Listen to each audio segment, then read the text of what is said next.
द्वंद्वात्मक जो भौतिकवाद है, इसका जो व्यवहारिक जो पक्ष है, इसी व्यवहारिक पक्ष को हम लोग जो है ऐतिहासिक भौतिकवाद कहते हैं। ऐतिहासिक भौतिकवाद कहते हैं। और ये ऐतिहासिक भौतिकवाद का भूमिका मैं आप लोगों को लिखवाया था। इसका हमको जो है विशेषता लिखवाना है, फिर इसका जो है इतिहास के विकास के चरण, और फिर इसका जो है समस्या, और फिर इसका महत्व बताना है। तो इसका विशेषता लिखना है।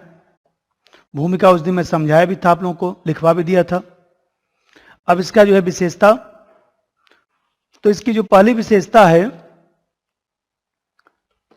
उस दिन मैं बताया भी था, एक बार दोबारा बताता हूं। समाज परिवर्तन के जो नियम हैं वो भौतिक हैं और सुनिश्चित हैं। समाज की भौतिक परिस्थितियों में अवश्य परिवर्तन आता है, समाज के विकास की अवस्था को बदल देता है। उस दिन मैं बताया था कि ये जो बेस है मोड ऑफ प्रोडक्शन, ऐसी के ऊपर जो है सुपर स्ट्रक्चर आधारित है। तो ये जो बेस है, इसी बेस के ऊपर ये आधारित है, और ये अर्थव्यवस्था है। बेस का मतलब अर्थव्यवस्था, जिसको उस दिन मैं बताया था कि मार्क्स मोड ऑफ प्रोडक्शन कहता है। और इसके ऊपर ही जो है ये दर्शन है, कानून है, साहित्य है, ये सब चीजें जो है वह राजनीति है, ये सब पहलू जो है इसी पे आधारित है। तो इसका मतलब समाज की भौतिक परिस्थितियों में जो है अवश्य परिवर्तन आएगा, क्योंकि भौतिक वस्तुओं में गति है, परिवर्तन होगा। और जब इसमें बेस में परिवर्तन अवश्य होगा, तो इसमें भी परिवर्तन अवश्यंभावी है। तभी तो मार्क्स ने लिखा कि पवन चक्की जो है सामंतवादी व्यवस्था को बढ़ावा देती है, और भाप से चलने वाली चक्की पूंजीवादी समाज को बढ़ावा देती है। कि भाई सामंतवाद के बाद पूंजीवाद आना तय था, और पूंजीवाद के बाद समाजवाद आना तय है। नंबर एक, समाज परिवर्तन के नियम भौतिक और सुनिश्चित हैं। समाज परिवर्तन के नियम भौतिक और सुनिश्चित हैं। समाज की भौतिक परिस्थितियों में अवश्य परिवर्तन, समाज की भौतिक परिस्थितियों में अवश्य परिवर्तन आता है, जिससे समाज के विकास की अवस्था में परिवर्तन आता है, जिससे समाज के विकास की अवस्था में परिवर्तन आता है। जैसे पवन चक्की सामंतवादी व्यवस्था को बढ़ावा देती है, पवन चक्की सामंतवादी व्यवस्था को बढ़ावा देती है, जबकि भाप से चलने वाली चक्की, भाई पहले जो है पवन से चलने वाली चक्की थी, बाद में विज्ञान का विकास हुआ, भाप से चलने वाली चक्की, जबकि भाप से चलने वाली चक्की पूंजीवादी समाज को बढ़ावा देती है।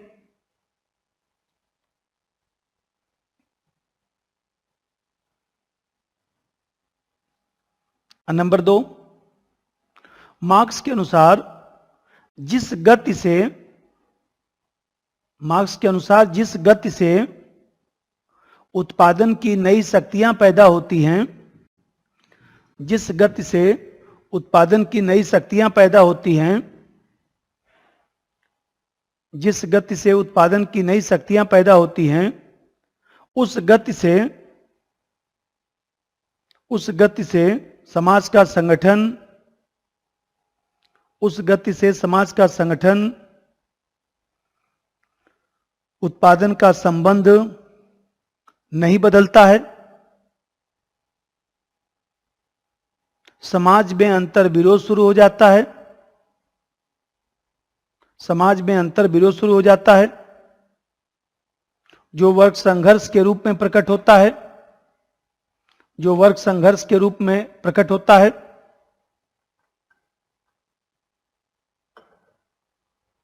और क्रांति के बाद नए समाज का उदय होता है। और क्रांति के बाद नए समाज का उदय होता है। क्रांति के बाद नए समाज का उदय होता है।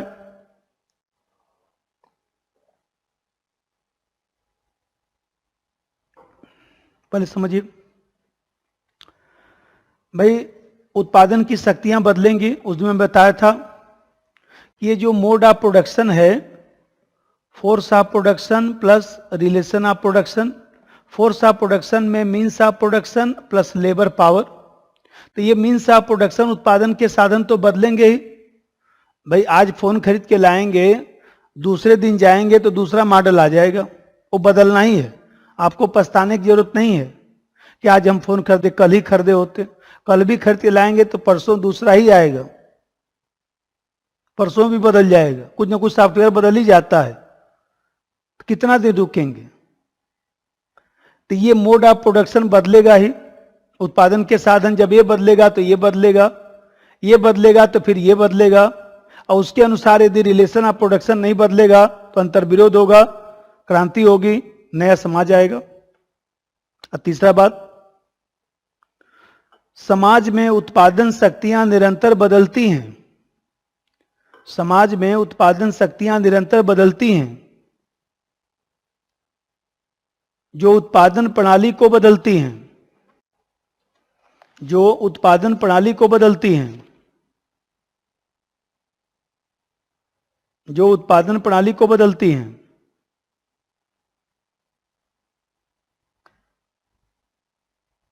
इस तरह इतिहास वास्तव में उत्पादन प्रणाली का इतिहास है।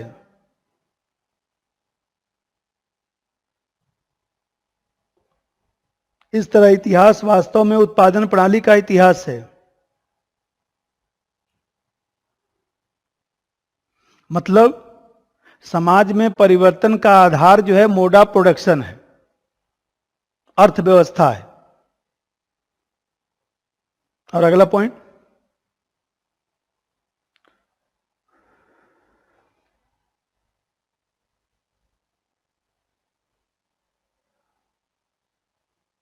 मार्क्स ने वर्ग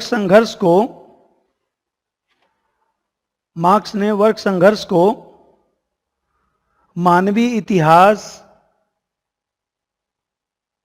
और विकास का आधार माना है। लेकिन इसका प्रयोग साम्यवाद में नहीं होगा।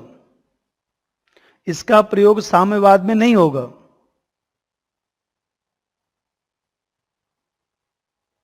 क्योंकि साम्यवाद में वर्ग आब्लिक राज्य समाप्त हो जाएंगे, केवल समाज व्यवस्था रहेगी, केवल समाज व्यवस्था रहेगी।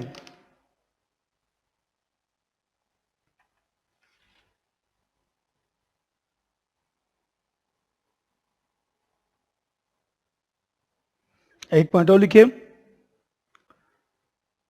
वास्तव में उत्पादन प्रणाली ही, मोड ऑफ प्रोडक्शन, वास्तव में उत्पादन प्रणाली ही आधार है।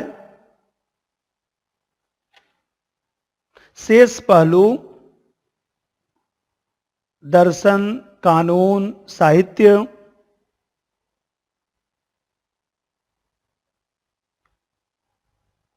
अधिसंरचना के रूप में है, अधिसंरचना के रूप में है।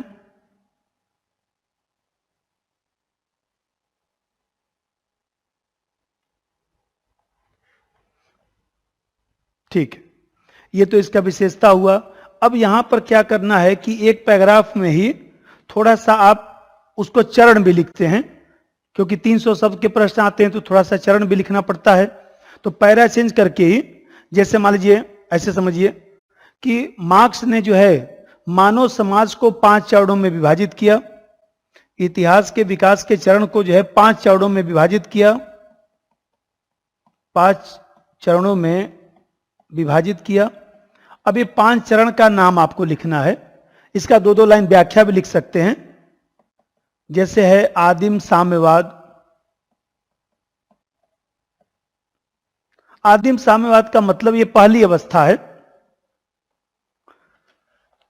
यह अवस्था जो है सामाजिक आर्थिक विकास का पहला चरण है, जहां उत्पादन के साधन अविकसित थे, समाज में संसाधन अत्यधिक मात्रा में थे, जनसंख्या कम थी, न तो राज्य था और न ही वर्ग था, न ही निजी संपत्ति था। तो इस अवस्था को मार्क्स ने जो है सुखद चरण कहा, सबसे अच्छी अवस्था कहा। तो ज्यादा नहीं, दो दो लाइन केवल जो है अपनी भाषा में यहां पर लिख डालना है, 2 लाइन इसके बारे में। इसी तरह से जैसे दूसरा चरण वो कहता है दास प्रथा। तो दास प्रथा का मतलब समझिए। दास प्रथा का मतलब पहले समझिए, 2 लाइन अपनी भाषा में लिख सकते हैं। इस अवस्था में जो है खेती, पशुपालन, तकनीक, इन सब चीजों का थोड़ा थोड़ा विकास हुआ।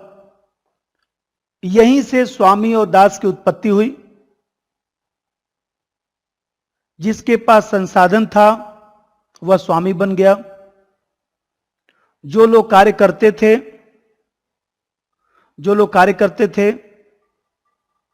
वे दास हो गए। इस तरह से वर्ग की उत्पत्ति हुई और वर्ग संघर्ष की शुरुआत हुई। दोबारा बताते हैं, ये जो अवस्था है दास प्रथा, खेती, पशुपालन, तकनीक, इन सब चीजों का थोड़ा थोड़ा विकास हुआ था। यहां से स्वामी और दास की उत्पत्ति हुई। जिसके पास संसाधन था वो स्वामी बन गया और जो लोग मजदूरी करते थे वो दास हो गए। यहीं से वर्ग की उत्पत्ति हुई, राज्य की उत्पत्ति हुई और वर्ग संघर्ष की शुरुआत हुई। और तीसरी अवस्था कहता है सामंतवादी अवस्था। और देखिए एग्जाम में मैं तो पॉइंट में आपको बता रहा हूं, अलग अलग नोट्स में भी आपको अलग अलग लिख रखा हूं। एग्जाम में क्या करिएगा, एक ही पैराग्राफ में सब जो है 5-7 लाइन में सब लिख डालिएगा, इससे ज्यादा लिखने की जरूरत नहीं है, क्योंकि समस्या भी लिखना है, महत्व भी लिखना है। सामंतवादी व्यवस्था का मतलब कि इस अवस्था में जो है भूमि पर सामंतों का अधिकार हो गया। जो छोटे किसान थे, भूमिहीन किसान थे, जिसके पास भूमि कम थी, वो लोग कार्य करने पर मजबूर हो गए। निजी संपत्ति की अवधारणा और मजबूत हो गई। इस तरह सामंत और किसान 2 स्पष्ट वर्ग बन गए। पहले से ज्यादा वर्ग स्पष्ट हो गया, अधिक वर्ग संघर्ष हो गया। तो आप देख रहे हैं कि यहां पर वर्ग संघर्ष जो है ज्यादा अच्छे तरीके से दिखाई दे रहा है। अब मार्क्स कहता ही है जितना ज्यादा वर्ग संघर्ष होगा क्रांति की उतनी ही संभावना होगी। जितना वर्ग संघर्ष होगा क्रांति की संभावनाएं उतनी होगी। तो यहां पर दास प्रथा से ज्यादा सामंतवादी व्यवस्था में वर्ग संघर्ष दिखाई देता है। फिर वो कहता है, चौथी अवस्था कहता है पूंजीवादी अवस्था। पूंजीवादी अवस्था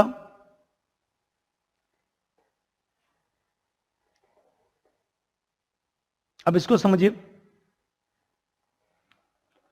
यहां पर जो है आप देख रहे हैं कि पूंजीवादी अवस्था में जो है उत्पादन प्रणाली पर कुछ लोगों का स्वामित्व हो गया, कुछ लोगों का अल्पसंख्यक वर्ग का स्वामित्व हो गया और अधिकांश लोग उत्पादन के साधन से वंचित हो गए, श्रम बेचने के लिए मजबूर हो गए। उत्पादन के साधन रखने वाले पूंजीपति और उत्पादन के साधन न रखने वाले मजदूर। तो आप देखते हैं कि 2 वर्ग और ज्यादा स्पष्ट हो गया। अब फिर जो 5वीं अवस्था है समाजवाद / साम्यवाद। तो यहां पर देखिए, पूंजीवादी अवस्था में वर्ग संघर्ष जो है अपनी चरम सीमा पर रहता है, और क्रांति के बाद जो अवस्था आएगा उसको उस दिन समझाया था, क्या बोलेंगे, समाजवाद। और समाजवाद जो है स्थायी अवस्था नहीं है बल्कि संक्रमणकालीन स्थिति है। अब फिर इसके बाद जब धीरे धीरे कुछ वर्षों के बाद समस्त पूंजीवादी भावना समाप्त हो जाएगा,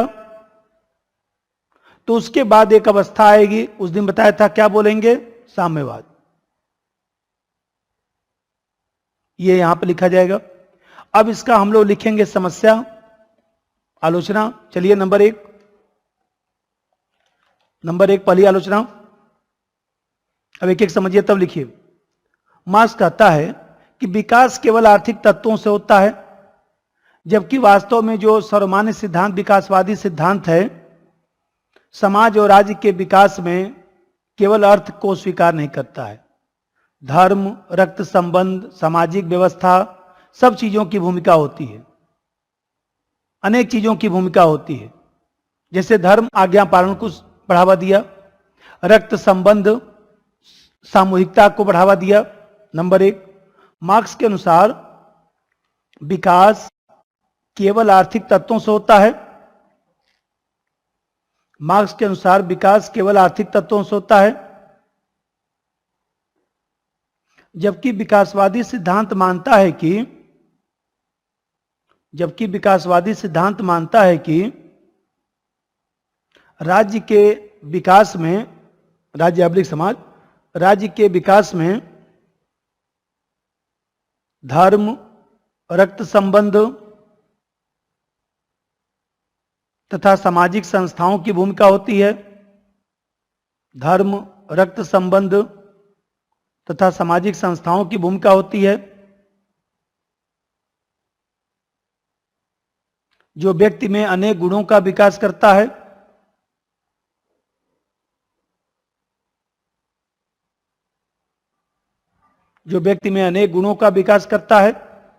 जैसे धर्म आज्ञा पालन को बढ़ावा देता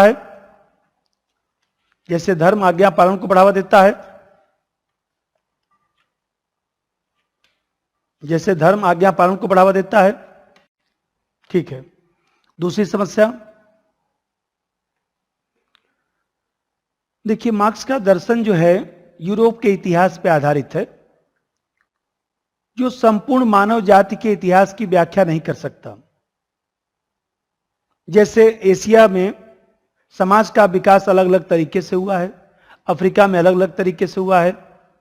तो कोई भी दर्शन है तो पूरे विश्व के संदर्भ में होना चाहिए, लेकिन मार्क्स का संपूर्ण दर्शन जो है यूरोप पर आधारित है। यह भी एक समस्या है। नंबर दो, मार्क्स का दर्शन यूरोप के इतिहास पर सामान्यता आधारित है। जो संपूर्ण मानव जाति के इतिहास की व्याख्या नहीं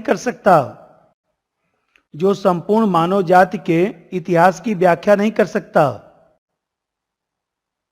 जैसे दक्षिण एशिया के समाज का विकास अलग अलग तरीके से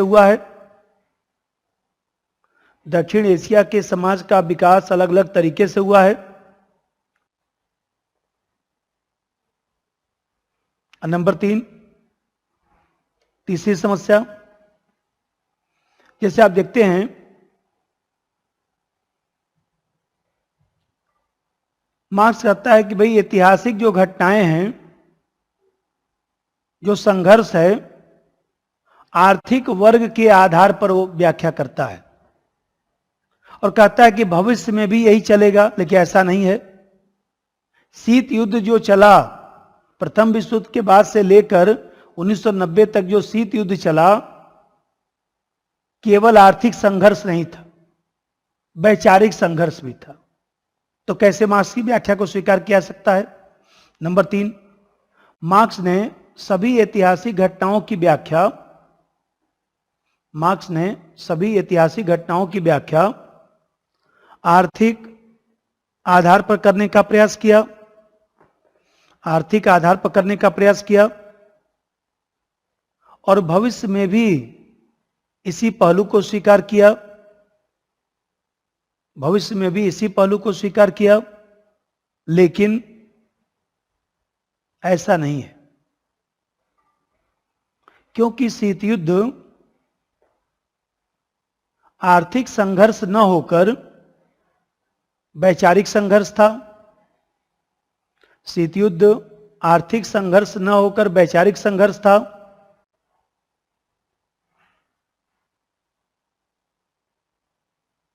इसी प्रकार समझिए। नंबर 4,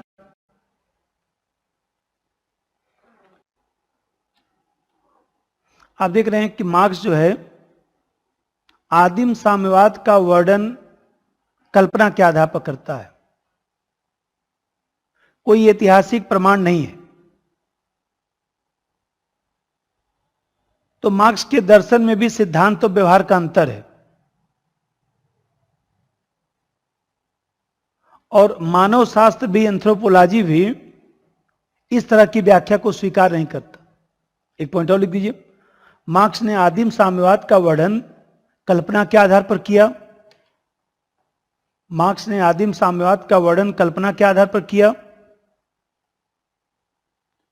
इसके लिए ऐतिहासिक प्रमाण नहीं देता है।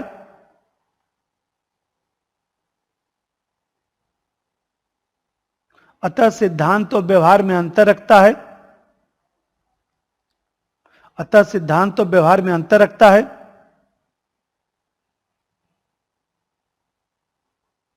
मानव शास्त्र भी इसे स्वीकार नहीं करता। मानव शास्त्र भी इसे स्वीकार नहीं करता। ठीक है, अब इसका महत्व। नंबर 1, देखिए सबसे बड़ा महत्व यह है कि मार्क्स ने आर्थिक तत्व की भूमिका को विश्लेषण का आधार बनाया, जो आज भी वैश्वीकरण में प्रासंगिक है। जैसे अमेरिकी प्रभुत्व है, चीन का प्रभुत्व है, इसमें आर्थिक पहलू ही ज्यादा दिखाई देता है। आज भी चीन का देखिए, चीन अपने प्रभुत्व को बढ़ावा दे रहा है, उसमें आर्थिक पहलू ही ज्यादा दिखाई देता है। कोविड-19 में भी जो है देखा जाए तो उसका आर्थिक हित ही जुड़ा हुआ है। नंबर 1, मार्क्स ने आर्थिक तत्व की भूमिका को विश्लेषण का आधार बनाया, जो आज भी वैश्वीकरण में प्रासंगिक है। जो आज भी वैश्वीकरण में प्रासंगिक है। जैसे अमेरिकी प्रभुत्व तथा चीन के प्रभुत्व का सिद्धांत आर्थिक पहलू पर ही आधारित है। नंबर 2, मार्क्स ने जिस वैज्ञानिक समाजवाद का विकास किया, मार्क्स ने जिस वैज्ञानिक समाजवाद का विकास किया, इससे राजनीति विज्ञान व्यवस्थित हो पाया। इससे राजनीति विज्ञान व्यवस्थित हो पाया और इसी कारण चुनाव पूर्व सर्वेक्षण, व्यवहारवाद आदि का विकास हुआ। चुनाव पूर्व सर्वेक्षण, व्यवहारवाद आदि का विकास हुआ।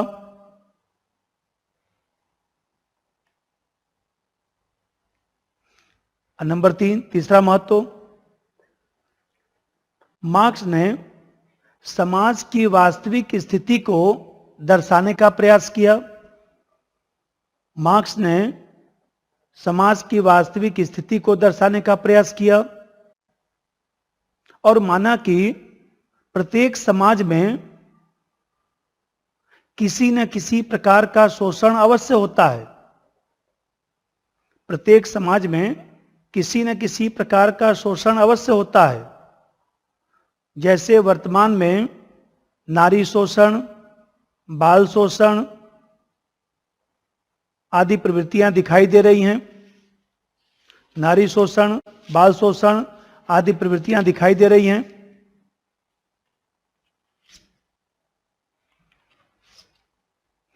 ठीक है, अब जैसा समझिए,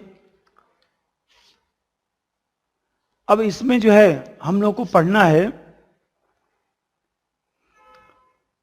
जो एक सिद्धांत और भी उस दिन मैं बताया था, थ्योरी ऑफ एलिनेशन, अलगाव का सिद्धांत, युवा मार्क्स का सिद्धांत, युवा मार्क्स का सिद्धांत, इसी को हम लोग जो है अलगाव का सिद्धांत भी कहते हैं, अलगाव या विसंबंधन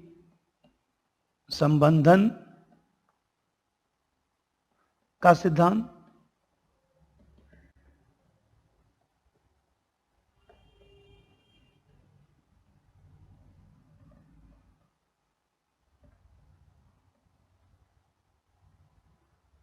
तो सबसे पहले इसका भूमिका, फिर इसके बाद इसमें अलगाव का कारण कि अलगाव जो है किस स्वरूप में होता है,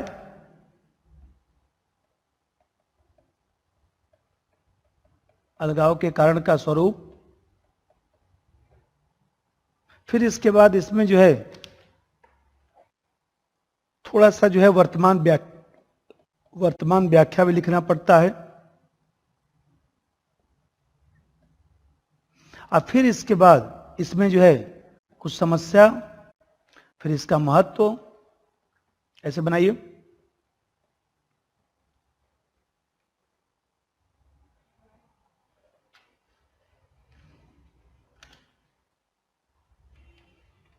अब समझिए,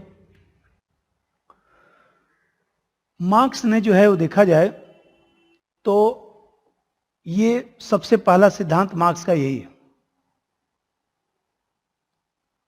क्योंकि आप देखते हैं कि मार्क्स ने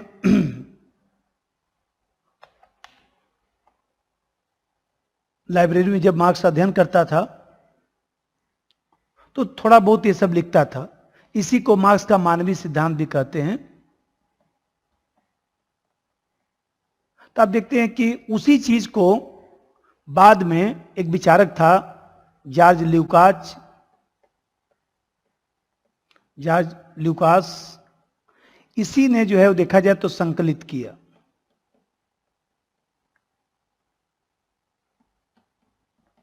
और इसी किताब का नाम जो है इकोनॉमिक एंड फिलोसॉफिकल मैन्यूस्क्रिप्ट,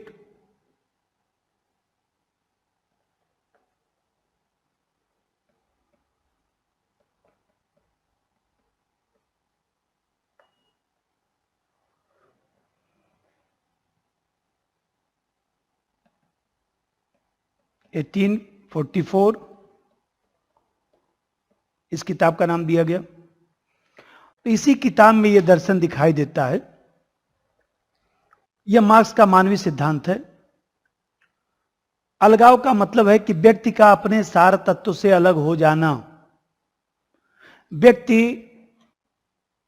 व्यक्ति का मानवता की धारणा से अलग हो जाना, व्यक्ति का अमानवीकरण हो जाना। मार्क्स कहता है कि व्यक्ति के भीतर रचनात्मक क्षमता, सृजनात्मक क्षमता, ये सब मनुष्य का सार तत्व होता है, और जिसकी अभिव्यक्ति जो है कार्य से होती है। लेकिन पूंजीवादी उत्पादन प्रणाली में व्यक्ति जो है वो देखा जाए तो पूंजीवादी उत्पादन प्रणाली में व्यक्ति इन सब चीजों से विमुख हो जाता है, दूर हो जाता है, मशीनीकरण का शिकार हो जाता है। तो मार्क्स ने कहा कि चूंकि पूंजीवाद में देखा जाए तो कार्य विशिष्टीकरण का सिद्धांत होता है, व्यक्ति पूरी वस्तु का निर्माण नहीं करता, उस वस्तु से लगाव नहीं हो पाता। भाई जैसे मान लीजिए कार बन रहा है तो कोई पहिया बना रहा है, कोई देखा जाए तो साइलेंसर बना रहा है, तो कोई क्लच बना रहा है। कोई एक व्यक्ति तो सब काम किया नहीं, न तो सब पार्ट से एक व्यक्ति जोड़ा। तो मार्क्स कहता है कि निजी संपत्ति के कारण श्रमिक का श्रम, पूंजीवादी व्यवस्था के कारण श्रमिक का श्रम केवल विक्रय की वस्तु बन जाता है। श्रमिक उत्पादन प्रणाली से अनजान हो जाता है, वो काम करता है, पैसा लेता है बस। तो पूंजीवाद में उपभोग को ही ज्यादा महत्व दिया जाता है, सृजनात्मक क्षमता कम हो जाती है और व्यक्ति की मानवीयता प्रभावित हो जाती है। तो मार्क्स कहता है इन सब कारणों से ही जो है व्यक्ति के भीतर अलगाव उत्पन्न होता है।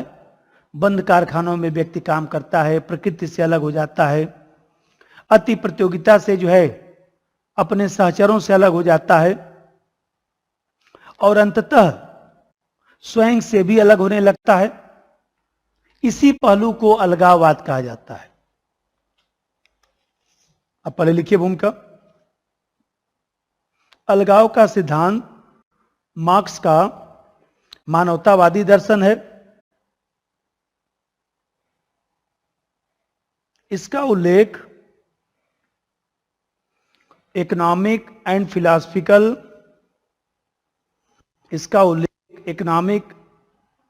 फिलॉसफिकल मैन्यूस्क्रिप्ट 1844 में किया गया है।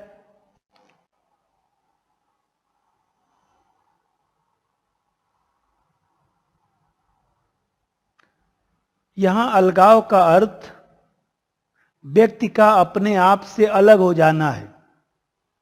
यहां अलगाव का अर्थ व्यक्ति का अपने आप से अलग हो जाना है, अर्थात व्यक्ति के मानवीय तत्वों की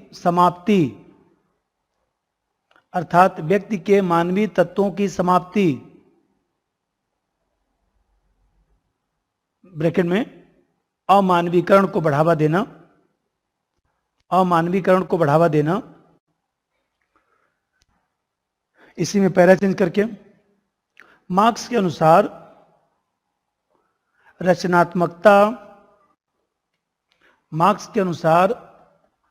रचनात्मकता आब्लिक सृजनात्मकता मनुष्य का सार तत्व है, जिसकी अभिव्यक्ति उसके कार्य के माध्यम से होती है, लेकिन पूंजीवादी व्यवस्था में मनुष्य मशीन का एक पुर्जा बन जाता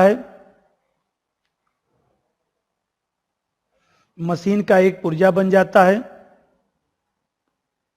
श्रम का वस्तुकरण हो जाता है,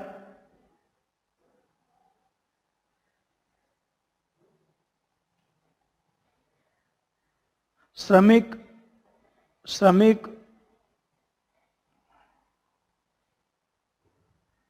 अपने उत्पादन से लगाव नहीं रखता, एकाकीपन का शिकार होने लगता है, एकाकीपन का शिकार होने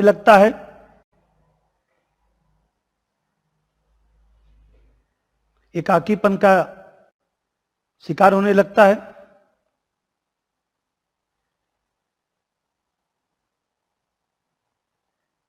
ठीक है। अब यहां पर अलगाव के कारण का स्वरूप, कि अलगाव के कारण का क्या क्या स्वरूप है, इसको पॉइंट पे लिखिए। जो अभी समझा रहा था, अब एक एक समझिए तब लिखिए। मानव का उत्पादन प्रणाली से अलग हो जाना, अभी बता रहा था कि पूंजीवादी व्यवस्था में मशीनीकरण के कारण मजदूर किसी छोटी वस्तु का निर्माण करता है, संपूर्ण वस्तु का निर्माण नहीं करता। ब्रांड नेम चलता है, कंपनी के नाम से वस्तु की बिक्री होती है। वस्तु कैसा है ये पूछने वाला नहीं, कंपनी कौन सा है।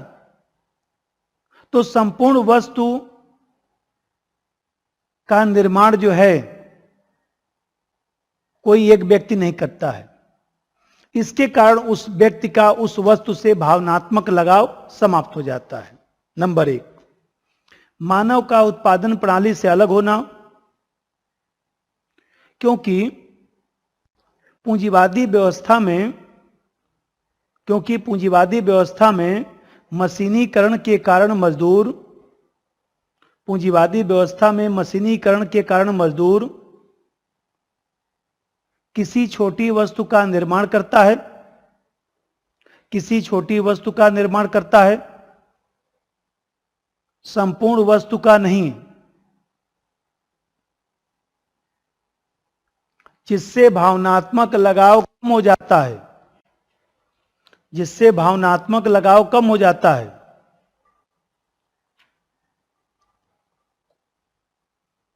और नंबर 2, प्रकृति से अलगाव, प्रकृति से अलगाव। और उसमें लिखिए, मार्क्स के अनुसार उपभोक्तावादी संस्कृति को बढ़ावा मिलने से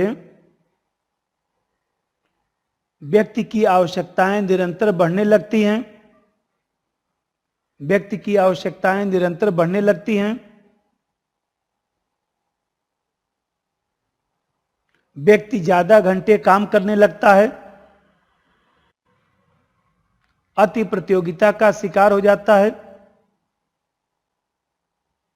अति प्रतियोगिता का शिकार हो जाता है। प्रकृति, परिवार, सहचर, दोस्त मित्र, सहचर आदि से अलग होने लगता है, सहचर आदि से अलग होने लगता है।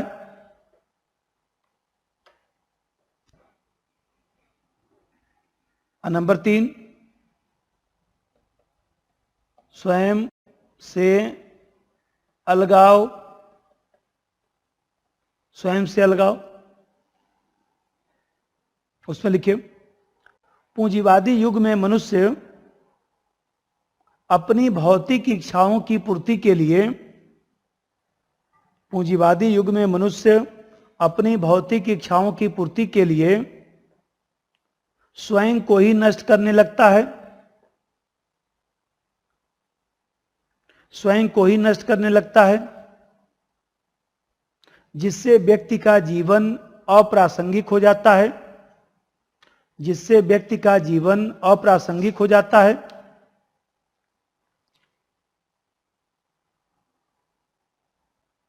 और थोड़ा सुनिए, अब इसी में थोड़ा सा वर्तमान जो 9 मार्क्सवादी आप लोग सिलेबस में नहीं है, लेकिन थोड़ा सा इसमें लिखना पड़ता है।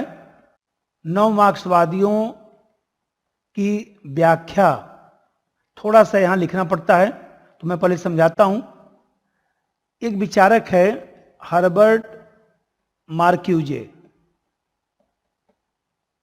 तो हर्बर्ट मार्क्यूजे ने 1 डायमेंशनल मैन लिखा।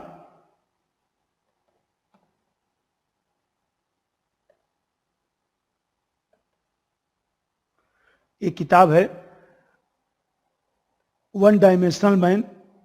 तो 1 डायमेंशनल मैन में उसने लिखा कि पूंजीवाद उपभोक्तावाद का रूप ले लिया है, मनुष्य को केवल उपभोक्ता के रूप में मान्यता दिया जाता है, व्यक्ति के व्यक्तित्व का केवल एक ही आयाम महत्व रखता है, अन्य आयाम जो है द्वितीयक हो गया है, उपेक्षित हो गया है।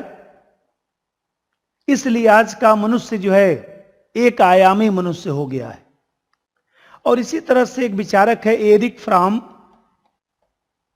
तो एरिक फ्राम ने भी जो है वो देखा जाए, एक उसकी किताब है पेन ऑफ एलुफनेस।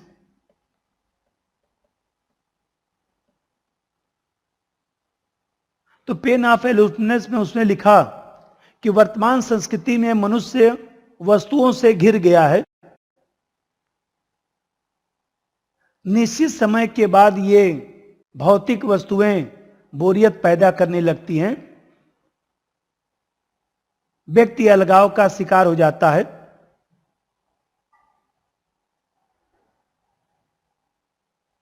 ये 9 मार्क्सवादियों ने व्याख्या किया। और मार्क्स ने भी कहा कि क्रांति के बाद समाजवाद आएगा, लेकिन संक्रमणकालीन स्थिति है, अंततः साम्यवाद आएगा जहां पर निजी संपत्ति समाप्त होगी, राज्य समाप्त होगा, कृत्रिम वस्तुएं समाप्त होंगी। यहां खोए हुए मनुष्य की वापसी होगी, मनुष्य अपनी वास्तविक स्थिति में लौट आएगा। लिखिए पैरा चेंज करके। नौ मार्क्सवादी विचारकों ने भी पूंजीवाद का विश्लेषण इसी आधार पर किया है, पूंजीवाद का विश्लेषण इसी आधार पर किया है। हर्बर्ट मार्क्यूजे ने अपनी पुस्तक वन डायमेंशनल मैन में लिखा कि पूंजीवाद उपभोक्तावाद का रूप ले लिया है, पूंजीवाद उपभोक्तावाद का रूप ले लिया है। व्यक्ति के व्यक्तित्व का केवल एक आयाम ही दिखाई देता है, व्यक्ति के व्यक्तित्व का केवल एक आयाम ही दिखाई देता है।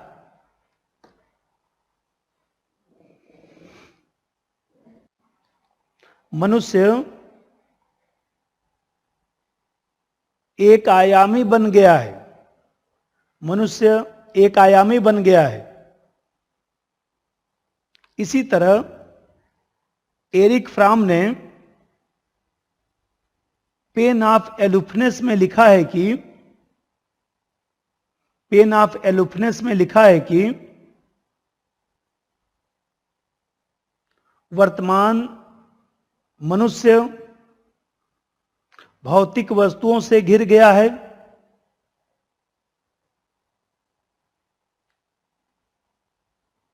जो निश्चित समय के बाद व्यक्तियों में कुंठा उत्पन्न करता है, बोरियत पैदा करता है, और व्यक्ति अलगाववाद का शिकार हो जाता है, व्यक्ति अलगाववाद का शिकार हो जाता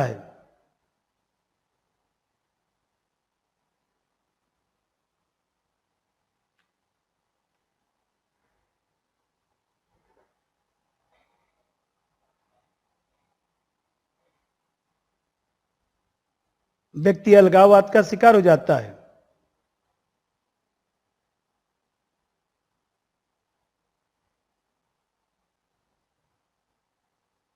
उसी में एक लाइन लिख दीजिएगा।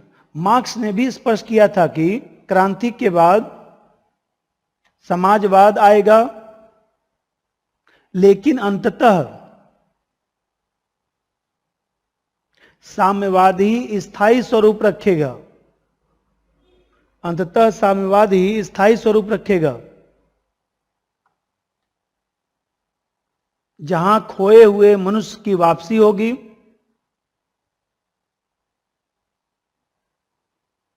मनुष्य अपनी वास्तविक स्थिति में आएगा, मनुष्य अपनी वास्तविक स्थिति में आएगा। ठीक है, अब इसका प्रश्न कैसे आता है? कोई स्टेटमेंट लिख दिया कि मार्क्स सामाजिक परिवर्तन का हृदयहीन विचारक नहीं और न ही औद्योगिक समाज के कलपुर्जे की भांति है, बल्कि मानव का मानवतावादी पक्ष भी रखता है। तो किससे संबंधित है? अलगाव से संबंधित सिद्धांत आया भी होगा। अब इसका चलिए समस्या, अब इसका समस्या नंबर 1 पॉइंट पे लिखिए। पहली समस्या देखिए, मार्क्स ने अपने से पहले के समाजवादियों को काल्पनिक समाजवादी कहा और अपने समाजवाद को वैज्ञानिक समाजवाद का नाम दिया। लेकिन मार्क्स के अलगाववाद का जो सिद्धांत है वह उसके समाजवादी जो है, वह उसका जो समाजवादी जो सिद्धांत है या उसका जो समाजवाद है उससे मेल नहीं खाता है, क्योंकि यह भी तो कल्पना कर रहा है। नंबर 1, मार्क्स ने अपने से पहले के समाजवादियों को काल्पनिक कहा और अपने समाजवाद को वैज्ञानिक माना।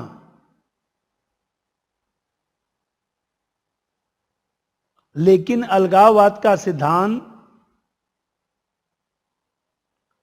उसके समाजवाद से मेल नहीं खाता, मतलब वैज्ञानिक समाजवाद से अलगाव का सिद्धांत उसके समाजवाद से मेल नहीं खाता।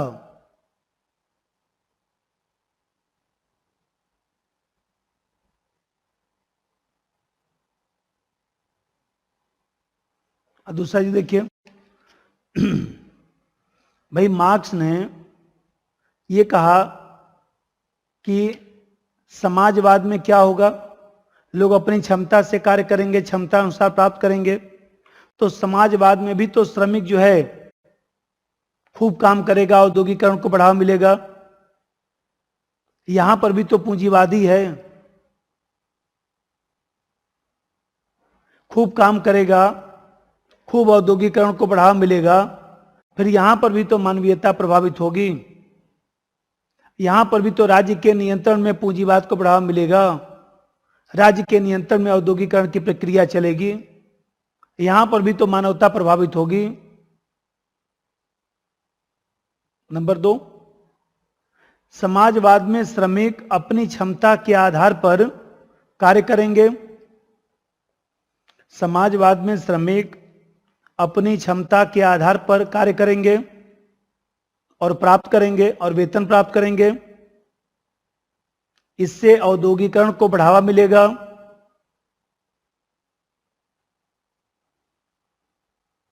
औद्योगिकरण को बढ़ावा मिलेगा, राज्य का नियंत्रण होगा, राज्य का नियंत्रण होगा, जिससे मानवता प्रभावित होगी, जिससे मानवता प्रभावित होगी, जिससे मानवता प्रभावित होगी।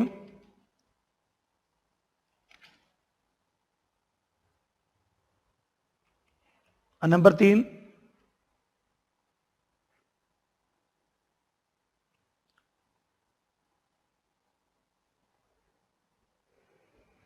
देखिए मैक्स वेबर ने भी लिखा था,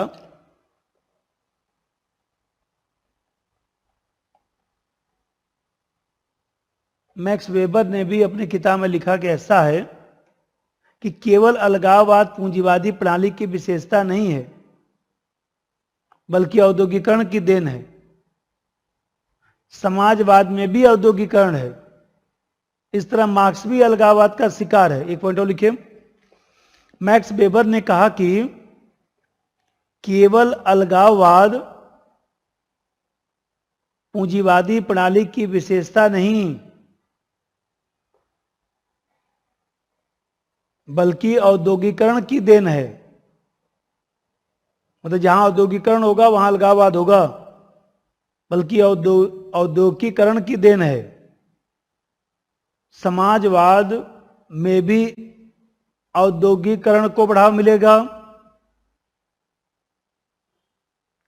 इस तरह मार्क्स भी अलगाववाद का शिकार है, इस तरह मार्क्स भी अलगाववाद का शिकार है,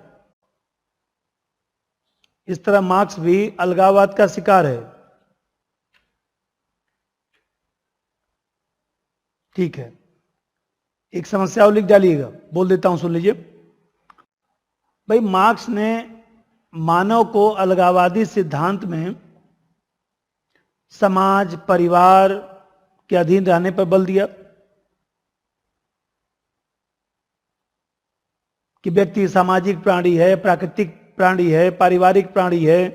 यह भी तो पूर्णतः तर्कसंगत नहीं है। व्यक्तिगत स्वतंत्रता नष्ट हो जाता है,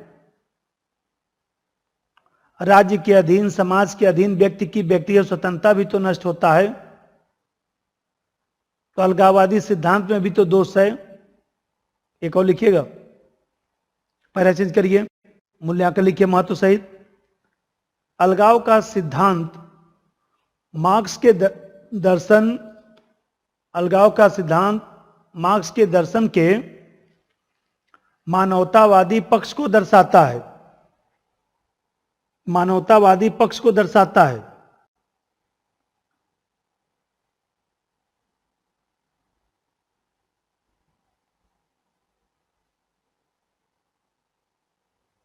मानवतावादी पक्ष को दर्शाता है, जिससे पता चलता है कि मार्क्स केवल सामाजिक परिवर्तन का हृदयहीन मसीहा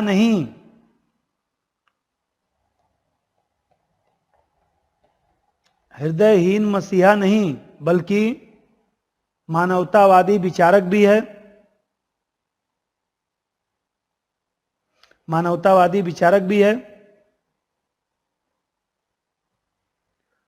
वैज्ञानिक दृष्टिकोण से पूर्णतः सही न होने के बावजूद भी पूर्णतः सही न होने के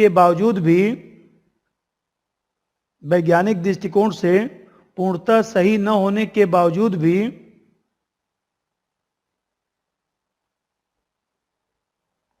समाज में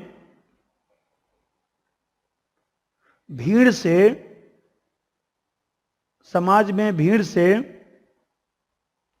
घिरे व्यक्ति के अकेलेपन को दर्शाता है।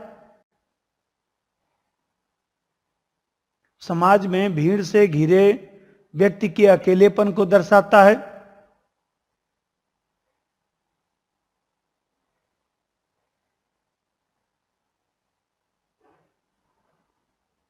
इन्हीं कारणों से नव मार्क्सवादी विचारक भी इसे ज्यादा महत्व देते हैं। नव मार्क्सवादी विचारक भी इसे